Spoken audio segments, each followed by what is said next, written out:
आलोक जी नमस्कार, कार्यक्रम में स्वागत है आपका। और आ, एक इस बार की 150 तक के सफ़र में आलोक जी स्ट्रॉन्ग कंट्रीब्यूशन है, रिवर्सल है और एक एग्रेसिव प्राइस बिहेवियर है आईटी स्टॉक्स का। इन्फोसिस, टीसीएस, विप्रो, टेक महिंद्रा। यूएस में एक बीच में एआई स्टॉक्स का कोलैप्स था, लेकिन मेरे ख्याल से वो फिर एक माइक्रोन के नंबर्स के बाद वो एक स्ट्रॉन्ग ट्रेजेक्टरी पे है। मूलभूत चीज़ें क्या बदली हैं आईटी के इस sudden, I think large cap IT के बिहेवियर में आके पीछे? आपको कारण क्या लग रहा है? Good morning Virendra ji, thank you for having me here. Yes, IT stocks काफ़ी अच्छा किए हैं लास्ट कुछ महीनों में। निफ्टी आईटी इंडेक्स भी बाउंस बैक किया है। लेकिन जो लार्ज कैप आईटी स्टॉक्स हैं उनमें एक चीज़ तो डेफिनेटली हमने देखी है कि उनमें ग्रोथ रेट कुछ खास नज़र नहीं आते। लेकिन एट द सेम टाइम बड़े हाई क्वालिटी नेम्स हैं, हाई आरओईज होते हैं, नेट कैश होती है, अच्छे डिविडेंड पे करते हैं या बायबैक करते रहते हैं। तो एक नेम्स काफी हाई क्वालिटी हैं। लॉट ऑफ टाइम्स हमने हिस्ट्री में भी देखा दैट जब हाई क्वालिटी नेम्स गिरते हैं तो एक समय के बाद उनमें बाउंस बैक भी आ जाता है। लेकिन उनमें तेजी बरकरार रखने के लिए जो हायर ग्रोथ रेट्स चाहिए वो ग्रोथ रेट कहीं मिसिंग नजर आते हैं। अगर उनमें वो ग्रोथ रेट भी नजर आ जाए तो क्वालिटी के साथ वो ग्रोथ रेट का कॉम्बिनेशन काफी अच्छा कॉम्बिनेशन हो सकता है। लेकिन राइट नाउ वो कॉम्बिनेशन नजर नहीं आ रहा, वो लार्ज कैप आईटी में वो ग्रोथ नजर नहीं आ रही। हालांकि सिलेक्ट मिड कैप नेम्स में जरूर ग्रोथ नजर आ रही है। अब कल को कोई एआई इन्वेस्टमेंट्स की वजह से इनको कोई ज्यादा कॉन्ट्रैक्ट्स मिल जाए और उनके ग्रोथ रेट आने लगे, ऐसा कोई रुझान दिखे तो उनमें कॉन्फिडेंस ज्यादा आएगा। लेकिन तब तक लार्ज कैप आईटी और आईटी सर्विसेज पे बहुत ज्यादा कॉन्फिडेंट होना मुश्किल है। तभी अभी मतलब बहुत कन्विक्शन नहीं है आपका इस मूव के पीछे आईटी के। अभी बहुत स्ट्रॉन्ग पॉकेट्स क्या लग रही हैं आपको? देखिए, इसमें कोई राय नहीं कि इस बार सबसे बड़ा मूव देने वाले में पीएसयू बैंक्स थे, लेकिन हम ये भी नहीं बोल सकते आलोक जी कि एनबीएफसीज बहुत स्ट्रॉन्ग प्राइस मूव दे रहे हैं। Look at B2, look at L&T finance और एमईएफजी ग्रुप की श्रीराम में करीब करीब 20% स्टेक के लिए करीब 40,000 करोड़ रुपए का ये डिप्लॉय करना। ये आपको लग क्या रहा है?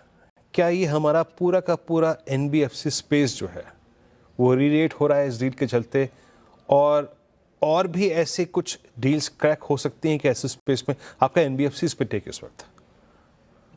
एनबीएफसी पे व्यू पॉजिटिव है।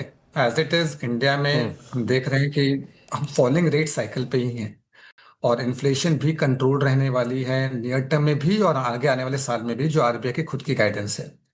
तो फॉलिंग रेट में as it is lending space में एनबीएफसी को फायदा होता है। एट द सेम टाइम हमारे यहाँ पे क्रेडिट कॉस्ट रेशियोज भी काफी लोअर हैं। तो क्रेडिट कॉस्ट लोअर हो and market rates in terms of interest rates अगर लोअर जा रहे हो तो वो एनबीएफसी के लिए फायदेमंद होता है। ऐसे में जो बेटर क्वालिटी नेम्स हैं, चाहे वो कंज्यूमर फाइनेंस की तरफ हो चाहे वो व्हीकल फाइनेंस की तरफ हो, इनको काफी फायदा होता है। तो डेफिनेटली हमारा व्यू पॉजिटिव है इन पे। हाँ, यस, गोल्ड रेट्स पॉजिटिव होने की वजह से जो गोल्ड फाइनेंसिंग रिलेटेड कंपनीज हैं उनको भी फायदा होता है। तो ये तीनों चारों सेगमेंट, कंज्यूमर, व्हीकल फाइनेंस और गोल्ड फाइनेंस, ये तीनों सेगमेंट के एनबीएफसीज काफी पॉजिटिव व्यू है इन पे। लेकिन जो लार्ज कैप प्राइवेट बैंक्स होते हैं, उन सेगमेंट में बाकी सब कुछ सही है उनमें, उनको सिर्फ डिपॉजिट ग्रोथ और क्रेडिट ग्रोथ लाने की देरी है। वहां जहां वो दिखने लग जाए तो उन पे भी व्यू ज्यादा पॉजिटिव हो जाएगा। ओके, तो ये फिनेंशियल स्पेस को लेकर और आईटी को लेकर आपने अपनी राय रखी। आलोक जी, गुड मॉर्निंग, श्रेया बात कर रही हूँ। अब मार्केट पर मैं आपसे व्यू जानना चाहूँगी। फ्राइडे की क्लोजिंग में देखी ठीक ठाक था और मंडे की शुरुआत भी अच्छी हुई है, तो क्या ये कहा जा सकता है कि अब सेंटर रैली की शुरुआत हो चुकी है या फिर it's too early to say that? ये भी कह सकते हैं कि सेंटर रैली की शुरुआत है, लेकिन बड़ा इंटरेस्टिंग रहेगा कंपेयर करना कि ये साल के एंड पे जो हम नए साल की तरफ जा रहे हैं, मार्केट्स और पोजीशनिंग कैसी है compare to last year. Last year से अभी के बीच में काफी कुछ चेंजेस हो चुके हैं। लास्ट ईयर जब हम एंड कर रहे थे तब हम काफी हायर वैल्यूएशंस पे थे और relative to the emerging markets और ग्लोबल मार्केट्स भी प्रीमियम काफी ज्यादा था।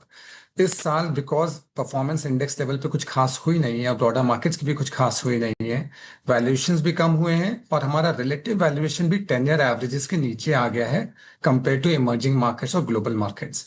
साथ ही साथ बहुत सारी चीजें चेंज हुई।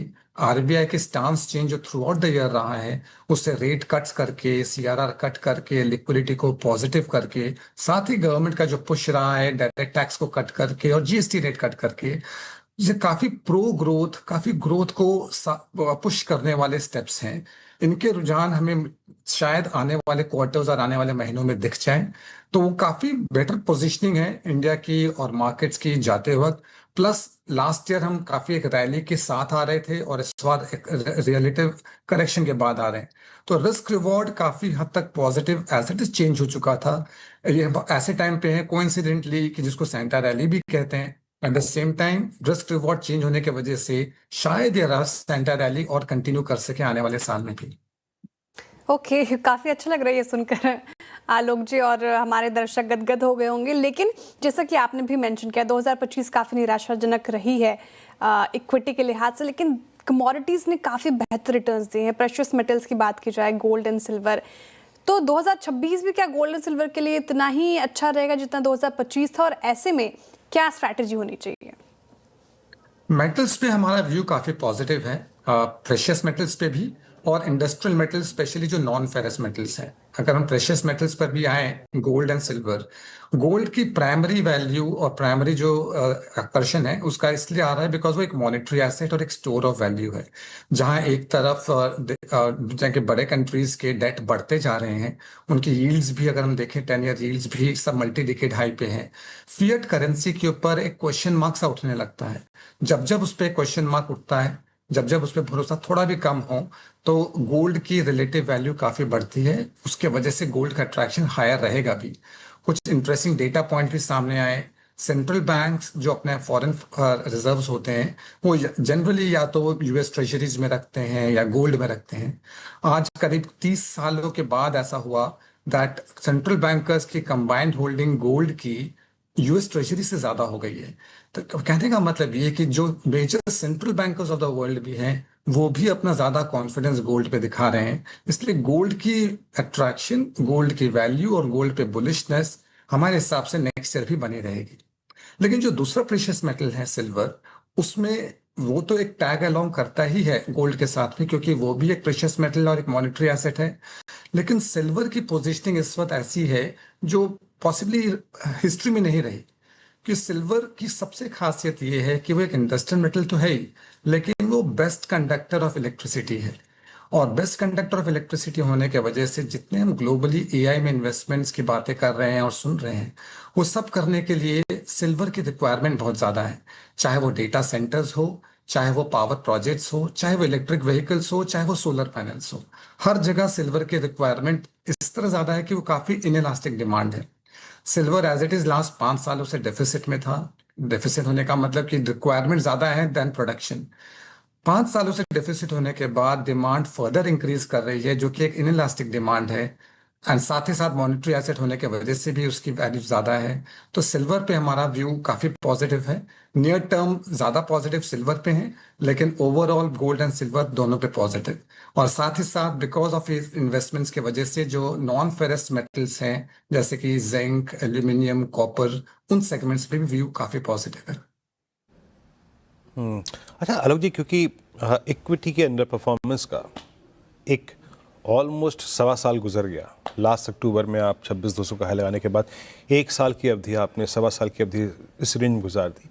नो डाउट दैट कि इसके बाद एक अच्छा फेज आएगा, माइट भी 2026।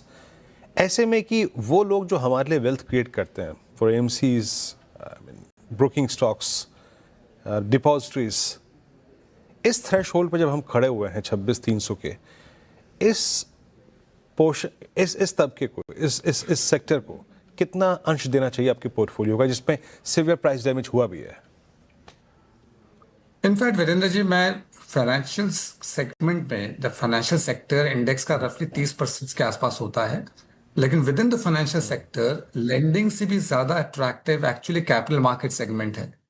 फुल वैल्यू चेन जो आपने कही, right from exchanges to wealth managers, asset managers and broking, ये चारों सेगमेंट में जो इनके एंसिलरी इंडस्ट्रीज भी हैं वो भी, तो पूरे सेगमेंट में हमारा व्यू काफी पॉजिटिव है। लास्ट सवा साल जैसे आपने कहा मार्केट्स नेगेटिव होने के बावजूद फ्लोज काफी पॉजिटिव बने रहे।